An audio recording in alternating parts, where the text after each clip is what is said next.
Assalamualaikum warahmatullahi wabarakatuh. Apa kabar sobat sekalian? Semoga baik-baik saja. Jumpa lagi di channel Rahmat Romani ini. Kali ini kita akan membahas berita hangat dan masih hangat diperbincangkan, yaitu terkait aksi mahasiswa yang akan digelar 11 April ya. Dan ini juga ada serangkaian tuntutan ya, 6 tuntutan yang disampaikan oleh mahasiswa ya terkait masalah penolakan, salah satunya penolakan penundaan pemilu dan lain sebagainya yang akan rencananya diadakan tanggal 11 April gitu ya. Dan ini ada permintaan dari Ketua DPD RI AA Lanyala Mataliti agar polisi itu tidak represif ya, sesuai yang dilansir oleh nationalsendonews.com. Langsung saja kita bacakan. Lanyala nilai wajar 6 tuntutan mahasiswa pada aksi 11 April, minta polisi tidak represif. 6 tuntutan mahasiswa yang akan disampaikan dalam aksi Badan Eksekutif Mahasiswa Seluruh Indonesia (BEMSI) pada 11 April mendatang dinilai wajar oleh Ketua DPD RI AA Lanyala Mahmud Mataliti. Lanyala pun meminta polisi tidak represif. Menurut Lanyala, isi dari 6 tuntutan tersebut adalah suara terpendam kebanyakan rakyat yang belum keluar secara masif. Jadi mahasiswa menjadi saluran sekaligus penyambung lidah rakyat tersebut. Kalau kita baca isi 6 tuntutan mereka sangat wajar, karena itu saya ingatkan juga kepada aparat, khususnya kepolisian, jangan represif. Para mahasiswa itu adalah generasi bangsa yang wajib memikirkan masa depan bangsanya. Mereka juga calon pemimpin masa depan, kata Lanyala, Jumat 8 April 2022. Menurut Lanyala, tuntutan pertama mereka yang meminta sikap dan kalimat yang tegas dari Presiden Jokowi tentang penolakan penundaan pemilu dan 3 periode memang diperlukan agar elemen lain termasuk partai politik tidak terus menimbulkan kegaduhan publik soal itu. Sementara tuntutan tentang penundaan dan kaji ulang Undang-Undang Ibu Kota Negara juga tidak ada salahnya. Karena memang undang-undang tersebut kurang public meaningful participation dan sekarang sudah ada yang menguji di MK, kata Lanyala. Sedangkan tuntutan ketiga, keempat, kelima, lanjut Lanyala mutlak adalah tuntutan mayoritas rakyat yang disuarakan oleh mahasiswa. Mulai dari stabilisasi harga sembako, pengusutan mafia minyak goreng, hingga penyelesaian konflik agraria yang hampir merata di semua wilayah. Tuntutan terakhir mahasiswa yang minta pasangan Jokowi Ma'ruf melaksanakan panji kampanye juga wajar, karena harus jujur, ada janji-janji yang belum dipenuhi dan masih ada kesempatan waktu hingga 2024 untuk menuntaskan, urai senator asal Jawa Timur itu. Seperti diberitakan BEMSI, bakal melakukan demonstrasi di sekitar Istana Negara, Jakarta 11 April 2022. Demonstrasi ini akan mengusung 6 tuntutan dan merupakan aksi lanjutan yang sebelumnya telah dilakukan pada 28 Maret 2022. Ya, sobat sekalian ya, memang akan ada aksi ya yang menamakan BEMSI, Badan Eksekutif Mahasiswa Seluruh Indonesia, pada tanggal 11 April 2022, dan ini adalah kelanjutan dari aksi sebelumnya yang tidak ada tindak lanjut dari pemerintah ya, yang aksinya dilaksanakan pada 28 Maret 2022.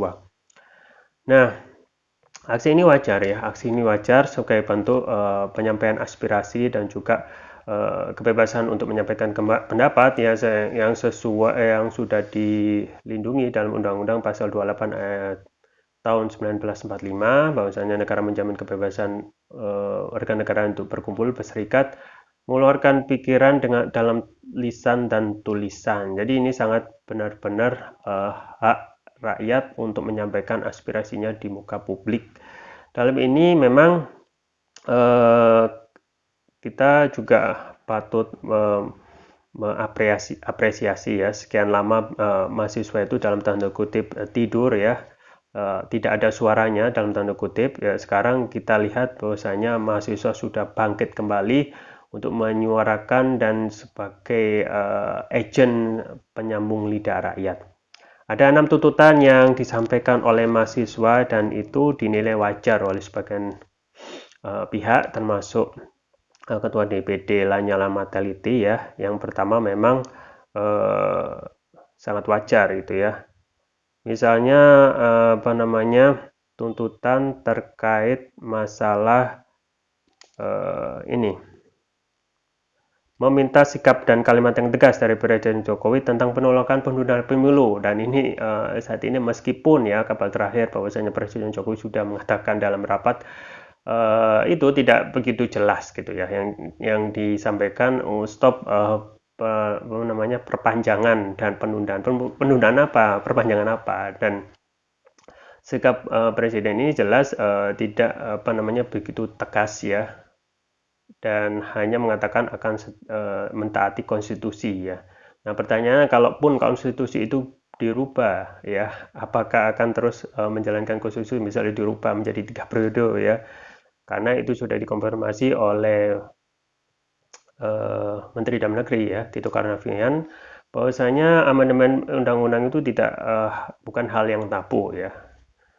Amandemen Undang-Undang 1945 itu bukan hal yang tabu, dan memang kalau faktanya sudah 4 kali di amandemen ya, tahun 1999, tahun 2000, 2001, dan 2002. Dan ini mengkonfirmasi bahwasanya hal yang pertama tidak tabu, dan kedua sangat mudah sekali untuk mengubah amandemen Undang-Undang 1945 ini, mengingat bahwasanya saat ini kebanyakan dari keinginan pemerintah itu sangat mudah sekali gitu ya untuk di apa namanya, disahkan ataupun disetujui oleh DPR tanpa adanya suatu kritik atau penolakan dan lain sebagainya. Misalnya undang-undang yang sudah terbit, undang-undang Omnibus Law ya, undang-undang yang dikebut dalam waktu yang singkat ya, dan kurang dari partisipasi publik itu disahkan dalam waktu yang sekejap gitu ya, dengan 1.000 halaman, kemudian direvisi lagi, turun dari 900 halaman naik lagi 1.000 halaman, seakan-akan bahwasanya apa namanya, tidak melihat aspirasi rakyat, padahal masyarakat termasuk dalam hal ini para pekerja itu tidak setuju dan melakukan demo aksi besar-besaran dan tidak digubris gitu ya. Pun juga undang-undang IKN ya, undang-undang IKN ini juga yang salah satunya masuk dalam tuntutan mahasiswa, yang juga kurang partisipasi publik. Dan kalau kita melihat memang esensinya apa namanya, pada faktanya itu bukan hal yang urgent pada saat sekarang itu melaksanakan proyek sebegitu besar ya, mengingat keuangan negara yang sekarang lagi krisis dan utang kita ya sudah menyentuh angka 700 triliun ya, 700 triliun, dan itu angka yang sangat besar sekali, mengingat ingat bahwasanya 700 triliun, 7.000 triliun 7.000 triliun ya, padahal sebelum terakhir pada pemerintahan Presiden SBY itu utang paling banyak itu 1.800 atau 2.000 paling maksimal, dan sekarang yang terjadi adalah utang yang ugal-ugalan gitu ya, sampai 7.000 triliun. Dan kalaupun sudah utang sebegitu banyak, pemakaian untuk apa gitu ya. Kalau kita melihat apakah untuk kesejahteraan, tidak, karena sekarang kalau kita melihat ekonomi rakyat ya, ekonomi masyarakat sekarang lagi menurun ya, tidak ada apa namanya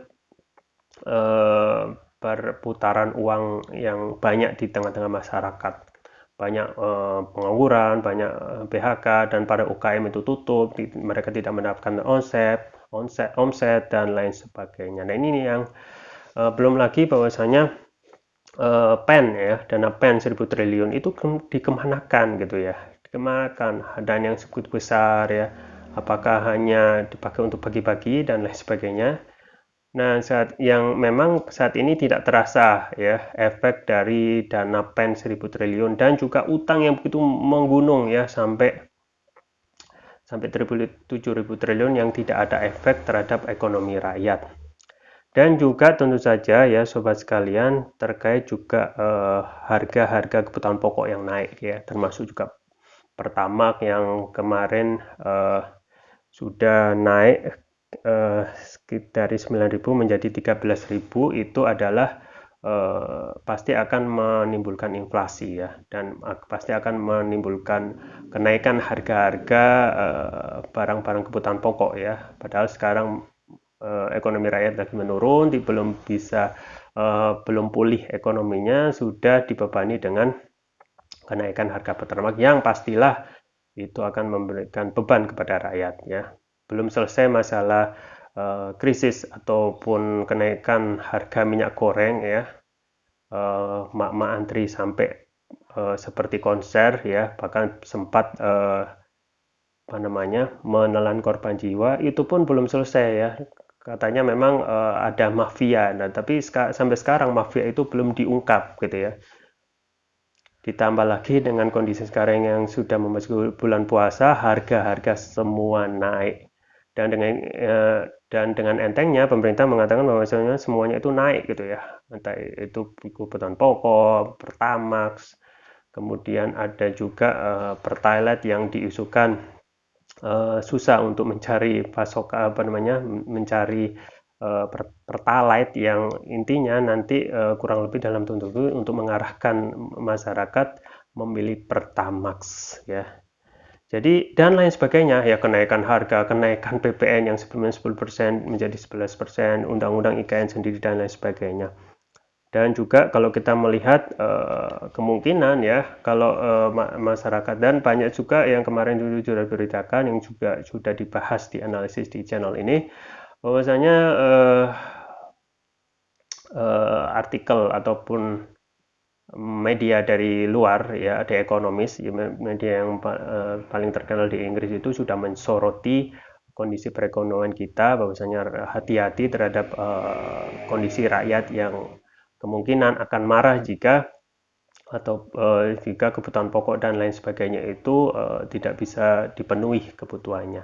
Nah, ini wajar sobat sekalian, dan ini adalah aspirasi yang disampaikan oleh mahasiswa yang merupakan penyambung lidah masyarakat gitu ya. Dan memang apa yang disampaikan oleh Lanyala Manegili memang inilah ya satu-satunya yang bisa menyampaikan aspirasi gitu ya. Karena secara kalau kita melihat penderitaan rakyat itu sudah menumpuk gitu ya.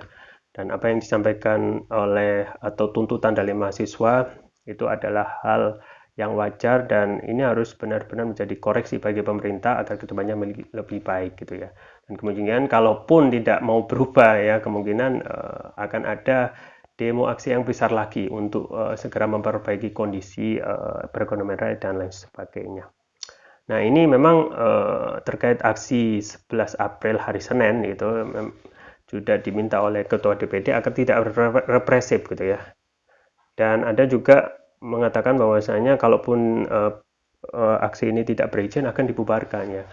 Ya, kita ingatkan bahwasanya sebenarnya untuk aksi ini juga sudah dilindungi di pasal di Undang-Undang Nomor 9 tahun 1998 gitu ya, tentang kemerdekaan menyampaikan hak dan memenuhi hak di muka umum gitu ya. Jadi untuk aksi ya sebenarnya memang tidak diwajibkan untuk meminta izin, tetapi yang diwajibkan dalam Undang-Undang Nomor 9 tahun 1998 adalah melakukan pemberitahuan gitu ya, memberikan pemberitahuan supaya dalam hal ini kegiatan untuk menyampaikan pendapat di muka umum itu bisa dilindungi ataupun juga bisa diamankan ataupun juga bisa dilancarkan, ditertibkan oleh aparat. Jadi tidak ada kewajiban untuk berizin, tetapi wajibnya untuk melakukan pemberitahuan ya, dan pemberitahuan maksimal 3 kali 24 jam selambat-lambatnya.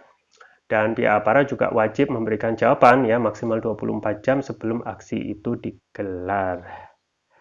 Ya, ini adalah satu aksi yang salah satu care ya, atau sikap peduli dari salah satu elemen bangsa, yaitu mahasiswa, yang kalau kita melihat dalam sejarahnya adalah pemuda adalah aktor perubahan ya. Kalau tidak ada pemuda, siapa yang akan melakukan perubahan? Makanya ini adalah salah satu aksi ya, aksi yang harusnya menjadi koreksi bagi pemimpin ya, penguasa rezim ini, agar mereka berubah gitu ya. Apakah tidak cukup dengan waktu 5 tahun ya, dan sekarang sudah periode 2 itu tidak ada perubahan gitu ya. Padahal janji-janji yang sudah disampaikan itu benar-benar manis ya, tetapi banyak sekali juga yang diingkari, misalnya tentang utang yang sekarang menggunung, misalnya juga perbaikan ekonomi yang akan memberikan kartu sembako murah ya dan lain sebagainya, yang hampir semuanya itu tidak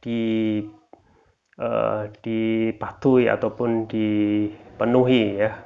Padahal pemerintahan ini tinggal 2 tahun gitu ya. Dan semoga apa yang disampaikan oleh The Economist ya, media dari Barat, menulis artikel terhadap bahaya kalau tidak segera memperbaiki kondisi rakyat, itu bisa mengingatkan pemerintah agar mereka segera sadar dan memperbaiki kinerjanya dengan sisa waktu yang tersisa itu 2 tahun ini. Ya, itu yang bisa saya sampaikan. Semoga bermanfaat. Jangan lupa like, share, dan subscribe. Sampai jumpa lagi. Wassalamualaikum warahmatullahi wabarakatuh.